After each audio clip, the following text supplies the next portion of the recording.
Okay, so the heat conduction lab is already underway. We have the steel rod in the flame right now. After 66 seconds, the very first paper clip, which was at 5 centimeters, fell. The second, which is at 10, and the third at 15 are still on. You see that we're at 5 minutes right now and has not yet conducted to the 10 centimeter mark. The other rods are currently getting set up. You can see I have this one set up here, and this one just fell at 5 minutes and 18 seconds. So I'm entering that in as seconds.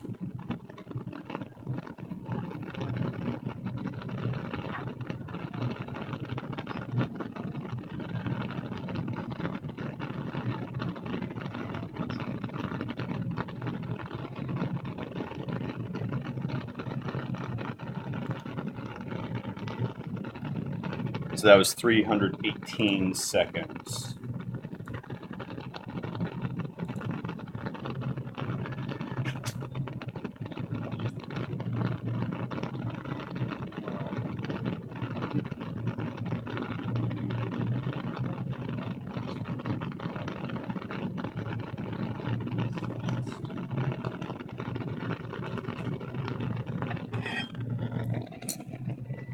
So I'm prepping the last rod right now. Again, I have I'm prepping aluminum right now, and I've got the paper clip set up at 5, 10, and 15 centimeters. I'm just going to dump off a little excess wax here onto my fingers. It's dripping. It's dripping. Weird. I got to get it even. Sometimes this happens, just kind of even up the candle so it melts evenly. There we go. There's a lot of wax. There you go. 1, 2, Keep turning it, man. 3. 1, 2, 3. 1, 2, 3. And I just let that harden. You can see we're at 7 minutes, 12 seconds right now. The last paper clip still has to fall.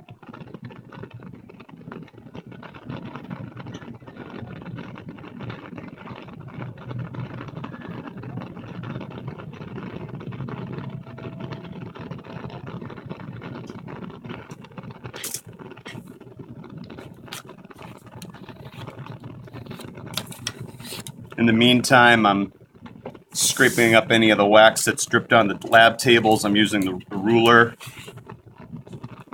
Throw a little bomb. With safety goggles on.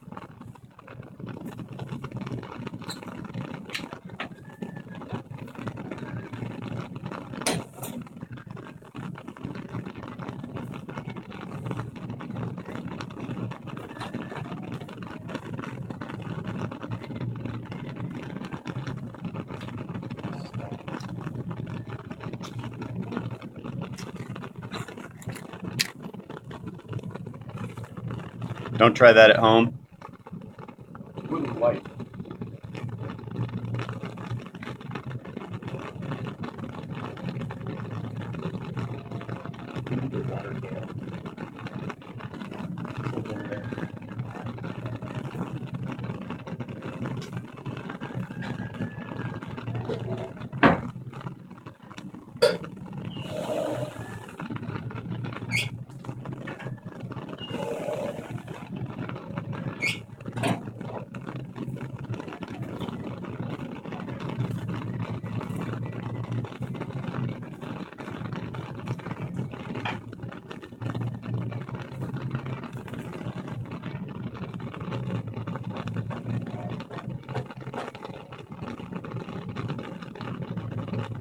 You can understand why I've got steel going first. This lump of wax that you can see there is not holding the paper clip up. It was just an extra drop that dripped in between the space on the paper clip. It's just holding on there. It's a good indicator though. When you see that one start to loosen up, you know the paper clip's going to fall. I'm going to get a little bit closer here. You can see the rod is really shiny from all the extra wax that's built up on it over the years. You can tell it's kind of melting there.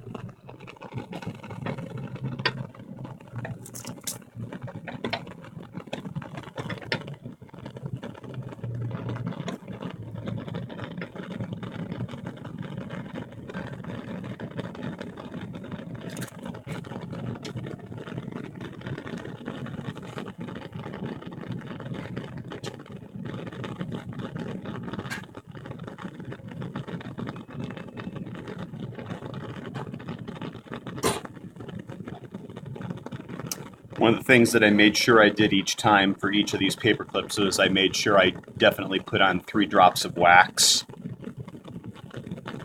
I didn't want to put on extra or too little. You might want to think about how that might affect my results.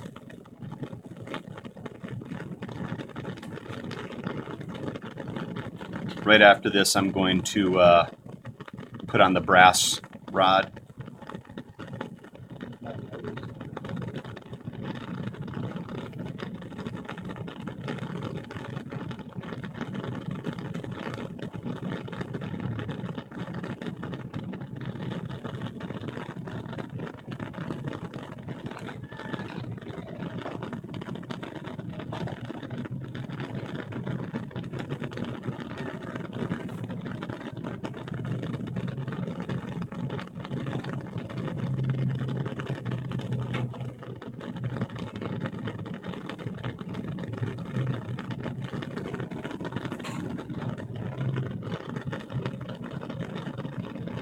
If you think about the green posters I have up in my room, I believe the second poster of being a successful scientist is to reduce your impulsivity.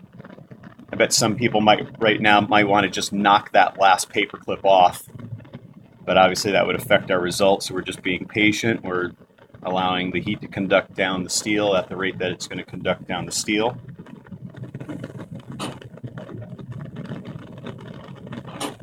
I'll be honest, I'm tempted to knock that thing off right now. In fact, we're at 12 minutes right now.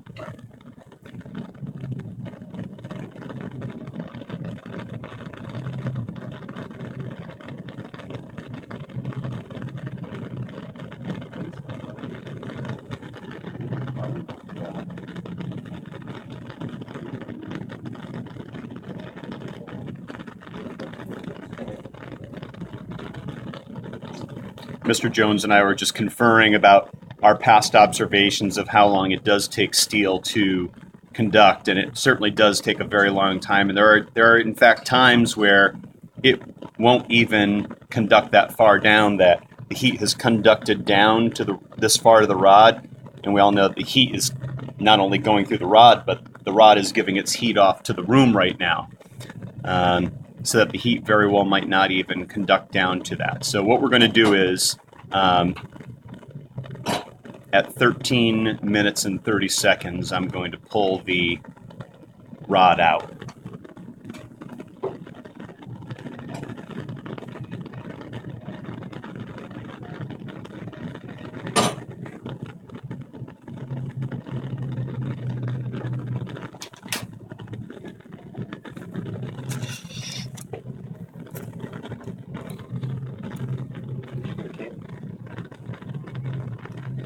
Yeah, I did.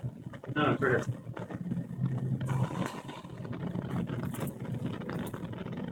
So I'm going to stop the stopwatch, reset it. I'm going to try to reset it. Here. He's going to reset it while I get the next rod up. Ooh, that second one's really loose. Let me lighten and match them out. Okay. Match them. All right, we're going to go on my mark, set, go. I've now started brass. Again, this is the brass rod. You can tell it's kind of a yellowish color. You walk around your house, some of your doorknobs and things like that might be a brass color if they're not in fact real brass. Oh, first one just fell at 22 seconds.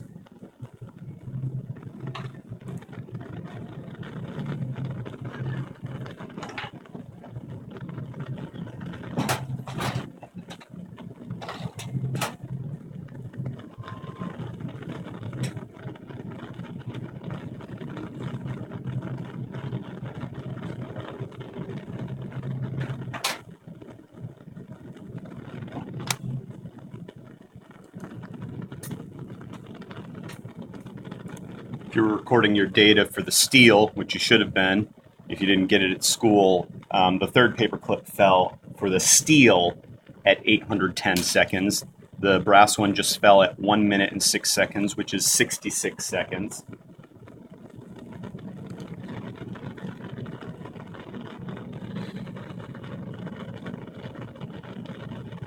Obviously, the brass is conducting just a little bit faster than the steel.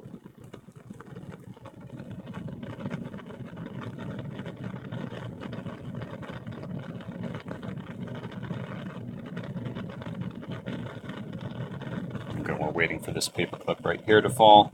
It's the one at the 15 centimeter mark.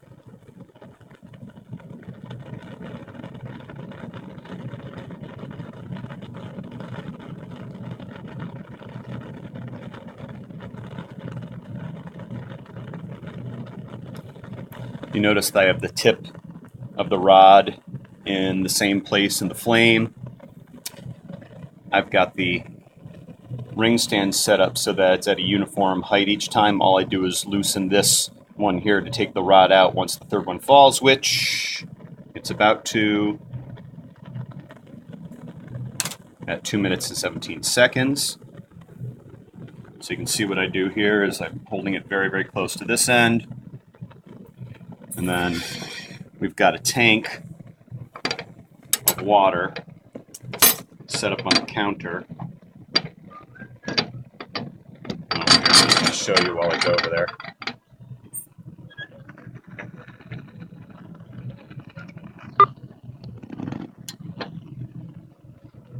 If you guys are in the classroom doing this, you'd be walking around going, hot rod, hot rod.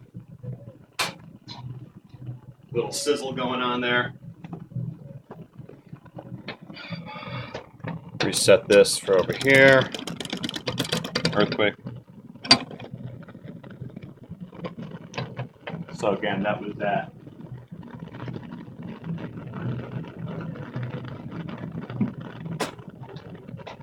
I believe that was 216.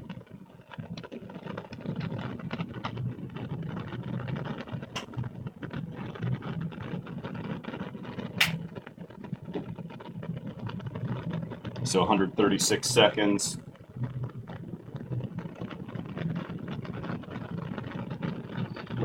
I'm now putting the aluminum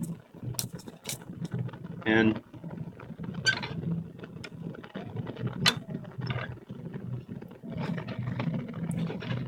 Mark it, set, go.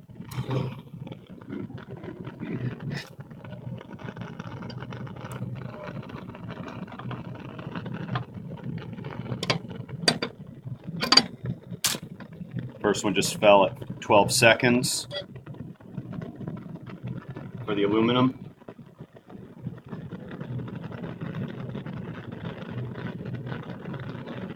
Waiting for the second one here to fall.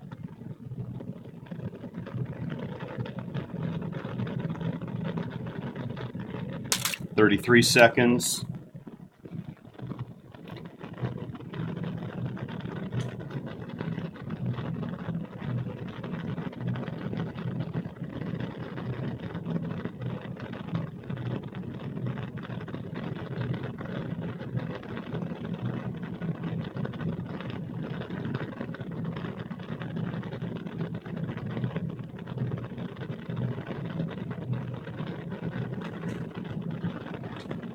And 1 minute and 6 seconds, or 66 seconds.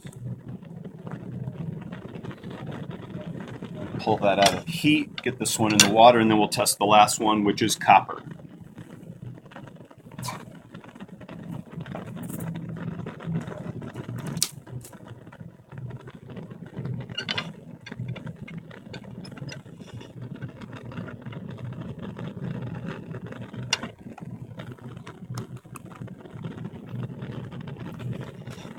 Set, go.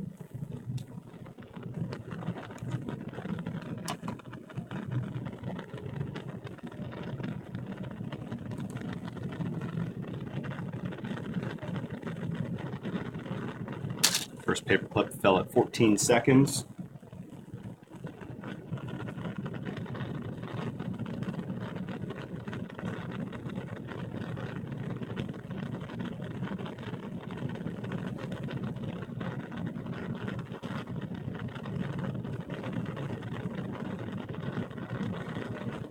Second one's falling at 38 seconds.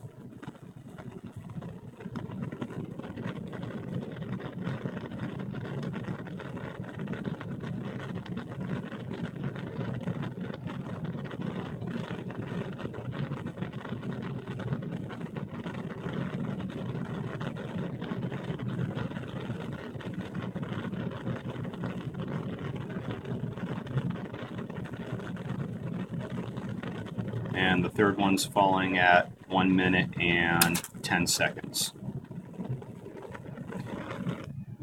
Turn the flame off, the source there.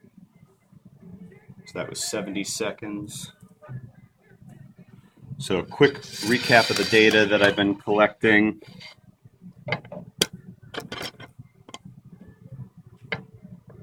Brass at its first paperclip was at 22 seconds. Its second paperclip fell at 66 seconds. Its third paperclip fell at 136 seconds. For the steel, its first paperclip fell at 66 seconds, second at 318 seconds, and we stopped the experiment for the steel at 810 seconds, which compared to the other results, you can kind of see why we did that. The copper, its first paperclip fell at 14 seconds, its second at 38 seconds, and its third at 70 seconds. And for the aluminum, its first paperclip fell at 12 seconds, second at 33 seconds, and third at 66 seconds.